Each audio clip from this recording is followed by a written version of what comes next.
I'm going to kick this off right away to Jesse Rossler. Jesse's a founder and partner in a company called Credo Nonfiction in Minneapolis. And he's got a story to tell you about today called Breaking Trails. So, ladies and gentlemen, please welcome Jesse Rossler to the Zoom screen. Hey, everybody, and thank you, Rick, and thanks for putting this together. Such a cool forum. I'm excited to participate in these. I didn't make it last week, but I'll be sure to be tuning into as many as I can going forward. So yeah, let me see if I can share my screen here and we'll get right into it. The story I want to share is a film we started shooting in February. This story that was going through almost my backyard. There's this trail that not a lot of people know about called the Ice Age Trail. It runs about 1,200 miles through Wisconsin from east to west. And I'm a member of the Alliance. We love hiking it. And I saw them put out just a little mention that this young woman was going to through hike it in winter, which kind of unheard of. Like only one person has ever done that before. So she would be, if she was successful, would be the second person to do it, but also the first woman to do it and first person of color to do it. And she'd be doing it with a sled dog, a borrowed sled dog named Diggins. So I thought, wow, like my story radar is going off and I'm like, this sounds pretty amazing, like a really cool adventure, tons of interesting themes. And I'll assume if you saw the email, you've already read the synopsis, so I won't read it here, but she actually departed like late December. And I caught wind of this in mid-January and was trying to get a hold of her. Of course, out there, she's not on her phone often, which is the part of beauty of being out there, but also not in service very often too. So it took me a couple of weeks to get through, but once we did, we met up and I started to see the potential here. So we started filming, and what I thought was initially a very short film, maybe in the 5 to 8 minute range, sort of grew in story and theme. And right now we just started post about a week and a half ago. So I don't have clips to share. It's mostly imagery. And I'd love to share just some of the themes and story beats. But we're just getting into it now. We have an outline that I think will be around that, just under that half-hour mark. So what really drew me to this is like Emily and Diggins are kind of these unlikely adventure companions. Emily's the head gardener at a historic mansion up on the North Shore of Minnesota in Duluth. And she'd done a few of these trails before, but much shorter, nothing that's even a quarter of the distance of what this was going to be. And she knew that she needed or it would be a good idea to have a dog along with her. And her dog, unfortunately, is getting on in age, and she didn't think could make the distance or the temperatures that she might be up against. So she put out a call, and a dog sledding family said, yeah, like come meet our dogs. And they said, sure, here's our lead sled dog in COVID. We don't think we're going to be racing. So sure, you can take our dog for a couple months and see if you guys can make it through. One of the things about, Emily that I was drawn to is it's interesting. She really started this as like, she wanted to do a long hike. She's laid off in the winter from her gardening role. But she's like, I don't see many people of color on the trails when I'm out there. And I think maybe there's something I can do about that. So she's like, for any group of people that doesn't feel like they fit in or see themselves out there, like I think we can do something about that, and I want to help. So that's such a great inclusive theme. So I was really drawn to that, and I said, like, how are we going to dig into that? And I was able to meet this author and journalist named James Edward Mills. He just became a Nat Geo Explorer this year as well, and he met up with Emily on the trail and took some photos and wrote about her. And we got to spend some time with him also, and he has these amazing insights about just how our American history has come to shape why there's that gap in the outdoors, and also how he equates spending time in the outdoors as like the last act of the civil rights movement in a way. He says, it's one of those rights that if we don't use it, it can go away. So he gives us a really interesting perspective in the film and sort of contextualizes the history of it and why what Emily's doing has a whole lot of meaning wrapped up in it. And then one of the things that I was struck by as we started filming is just seeing how like people from all walks of life, like this story just started to bubble up in like the local small town media in Wisconsin and Minnesota. And it just kept growing and growing. And so the more people heard about it, people were coming out and just leaving her these care packages, which, happens in thru hiking quite a bit, known as like trail magic. But it was like another level here, and people were leaving her, you know, mittens and socks and warm heat pads and things like that, as well as food for her and food for Diggins. So there was this amazing like rallying around her that was really cool to see.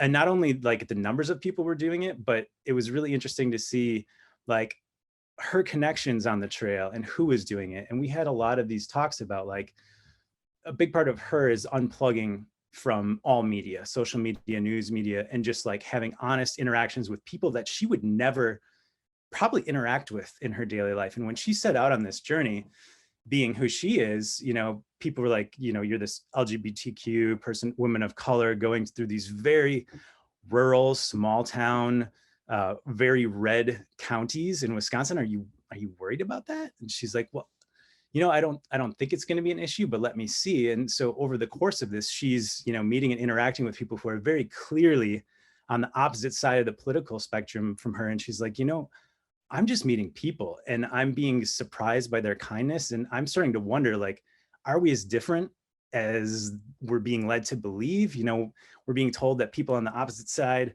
of the political spectrum are everyone is the most extreme, but that's not really the case. And it's not what I'm finding. So that was an interesting theme that sort of emerged throughout the capturing of where she was and where she was going. And I didn't expect that. And then also the people that were meeting up with her, it's like it became this metaphor for so many people. And I think that's why the story just caught fire. It's like people were like, she's doing something, like so many people are stuck at home and we get to see her do this amazing thing. And this woman who came in and hiked with Emily, she's like, you are showing me that we just have to keep putting one foot in front of the other. Like that's how we're going to make it through this pandemic. And she's giving people like sort of a literal, like, if Emily can do it, we can do it. And it was really interesting to see how many people that came up with. Also, just like the healing power of nature for her is a theme that we're really excited about exploring here. Like what happens when you do turn off your device and all media for a little while. And for her, it's like, I get to go back to my center and like remember who I am before outside of all this outside influence. So that was really powerful to hear her talk about.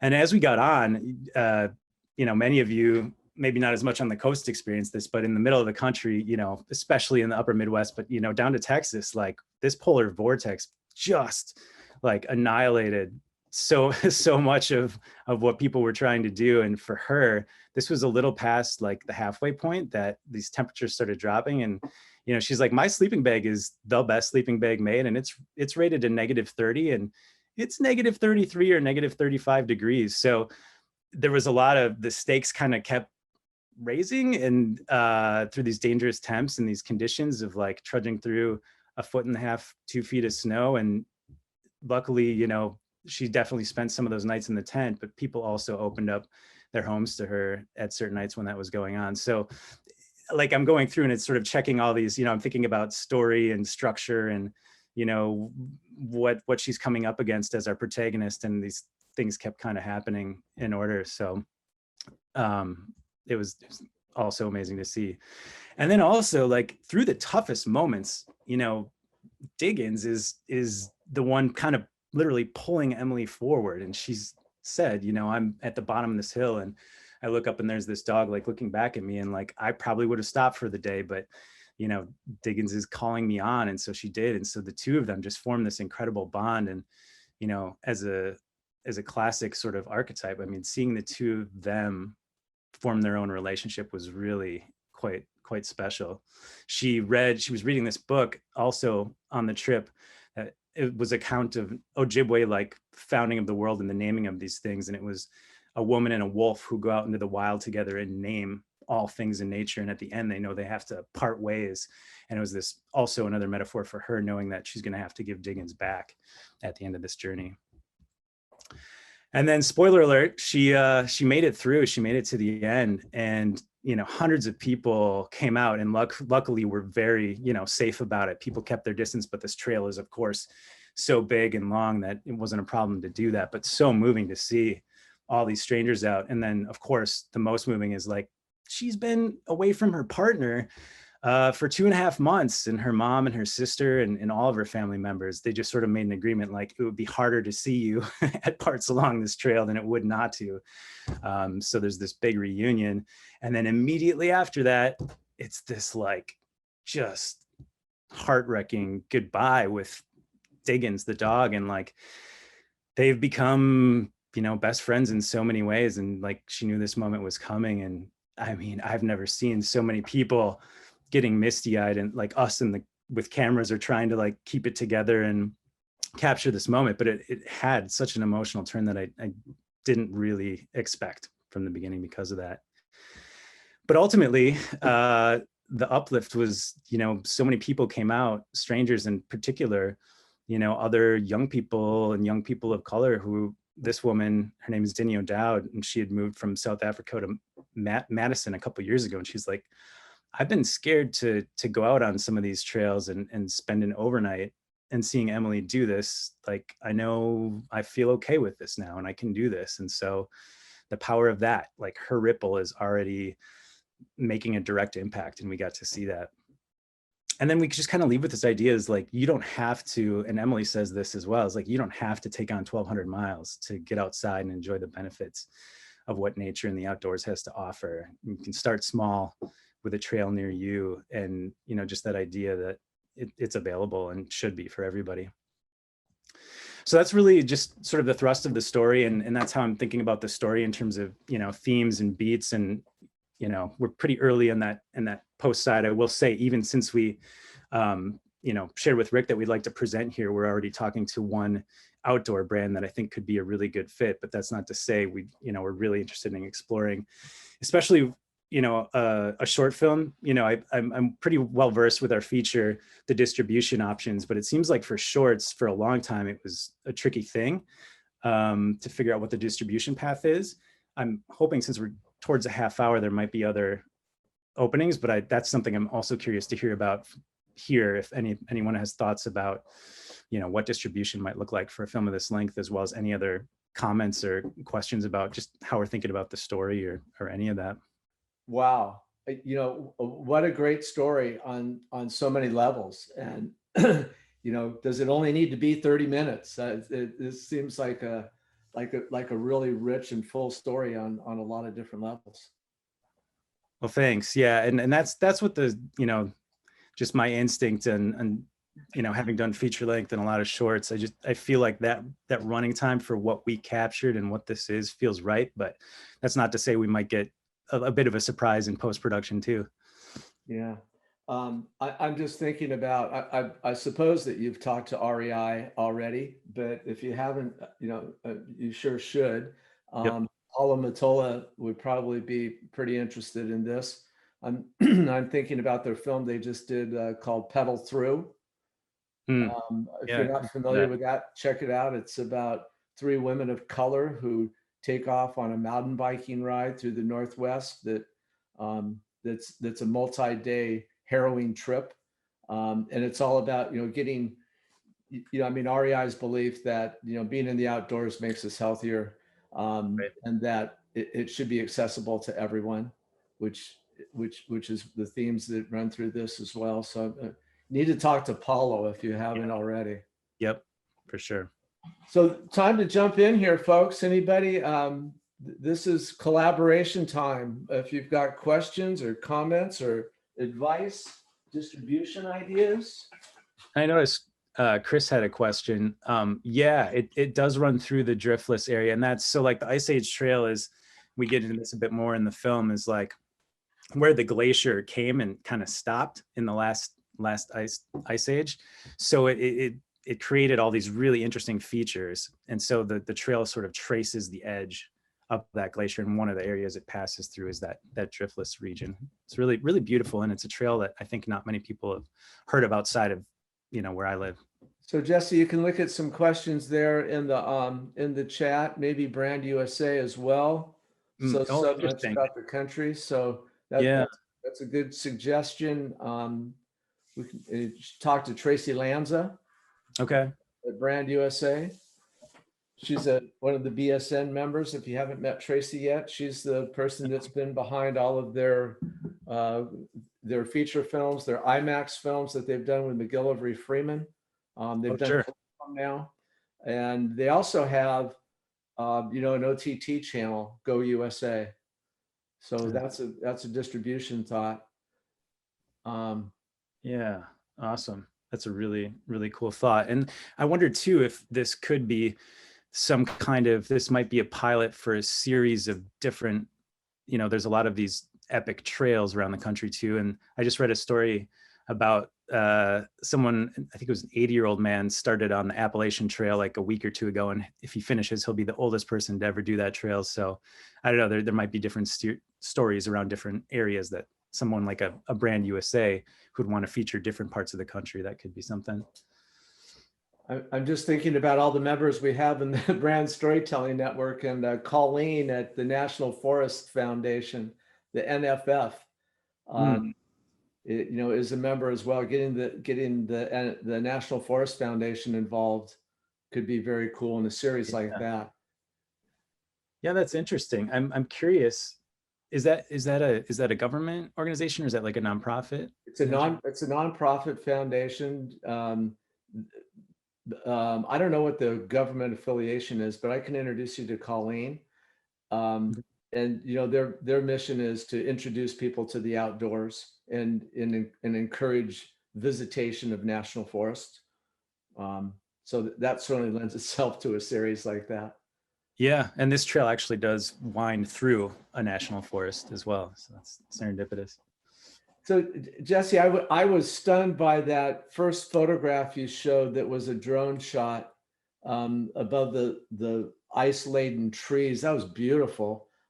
Did you shoot a lot from a drone perspective? Oh yeah, absolutely. Like I was so excited because I knew this project would lend itself to that. And like they keep getting smaller, the drones, and the images keep getting better and they keep getting smaller. So I'm like, when I'm trudging 6 miles through the snow with like all the gear I need on my back, I'm like, oh, my drone is this size now. That's amazing. So yeah, it'll play quite prominently in the film for sure. Yeah, so great eye candy for this film. I'm sure the scenery and the perspective it looks beautiful. Thank you. Yeah. So here's another suggestion, and hey, folks, feel free to jump in here. I'm sure some of you have some ideas, but what about Petco? I mean, what a great animal story. I mean, without even seeing the film, just seeing your deck and her saying goodbye to the dog. What's his name? Diggins? Yep, Diggins. Wow. Yeah. What a great pet relationship story that is. That's rich. Yeah, I didn't expect that relationship to have as much emotion as it ended up having. So we got to find someone at Petco to talk to. Right. So would you consider multiple brands getting involved in something like this, or is that that's a question? That's a question I've had for a while, honestly. And because I've seen that work. Like I've seen films that I've really liked where, you get like the multiple outdoor brands, maybe a couple like gear brands and a retailer attached. And I haven't been part of any of those relationships. All the work I've done has been sort of a one brand and then maybe also a distributor. But I'm curious if anyone has done that, or if anyone has experience in like knowing how that works or how those deals get. You could talk to Tracy Lanza about that at Brand USA, who brought both Expedia and United Airlines along for the IMAX films with McGillivray. Interesting. Thank you. you. Brand USA was the anchor tenant, if you will, in that, and then brought United and Expedia along as kind of partners, so they helped pay for it. But Brand USA was the one that wrote the big check initially, and then they all got money back through distribution too. So Sean McGillivray is a good guy to talk to about that, because he's worked with multiple brands on projects for years. That's great. I remember meeting Sean at the last in-person event too. So we'll be back in person in 10 months in Park City. Can't wait. January 2022. I may. Hey, oh yeah, go ahead. Go ahead, Adam. I think Stuart. I just was going to comment on what Rick said. I think the through line of the relationship being built with the dog and then having to say goodbye was even more moving for me. That seems like something that's new and fresh. thankfully, and maybe not so thankfully, there are a lot of stories out there about this divisiveness of politicals and parties. And that's why I say I'm glad that we're able to share those stories. It's also sad that we have to be sharing those stories. I wonder if that is starting to get a little bit, the noise is it's hard to break through that. But that element of that relationship with that dog is something I think a lot of people can relate to, about having to build a relationship with someone and then say goodbye. Yeah. If I could predict trends, it seems like that might be the next trend to jump on. That was very powerful. So the idea of having Petco, that's a new angle that I think would be very powerful. Thank you for that. Well, listen, Jesse, we're going to play by the rules here. Yep. I don't know if you can see my phone, but we're right at 20 minutes. This story is beautiful. I can't wait to see the whole film. Thank you for sharing it. Everybody on here, any ideas you have that come to mind. Adam, you had something, but write to Jesse, give him a call. Let's help him with this film, because this is an awesome story. Congratulations, Jesse. This is terrific. So thank you for sharing. Thank you, Rick. Thanks, everybody.